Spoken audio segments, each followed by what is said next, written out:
So a lot of them are seen in groups because there's just too many children to be seen individually. So a lot of them I don't think ever reach their full potential because they just don't get that. And even when they're seen in groups, they're seen once a month.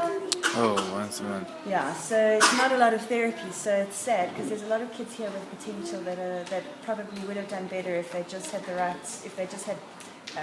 lot more therapy. But it's not the therapist's fault here. It's just that they honestly don't have the capabilities to see all these children every week. So that's quite sad.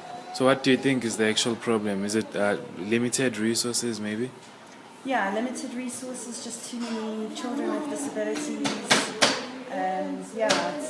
It's very sad. I mean, once a month physio, it's not a lot.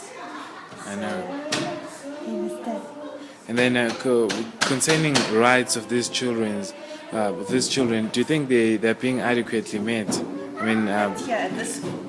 Yeah, and in general, I mean, for disabled children in the country, how do you think they're? Originally, this centre was started because these children can't go to a normal creche. They've got very specific needs, and they're a very vulnerable population because if they go to a normal creche, anything can really happen to them, and they can't express, if something bad has happened to them, they can't tell anybody. So they need to be in a safer kind of environment, which is why this started, so that their parents can still go out to work.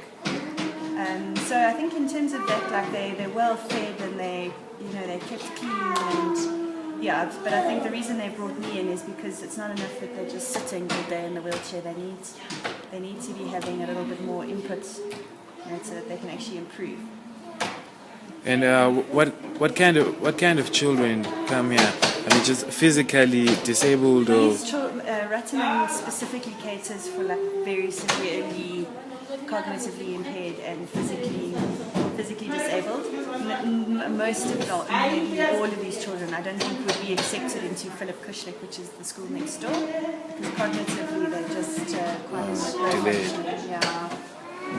Oh, so as a therapist, I mean, as you can see, that this is a huge problem in the country. I mean, what would you propose, that would be done maybe to alleviate myself, that's why I like to work here, because I like working at Barra and I like working with the kids. But if I were to do this full time, it just wouldn't be financially an option for me. So while I would love to, and I know lots of therapists who would love to work at Barra, but because the work is interesting, the children really need it, but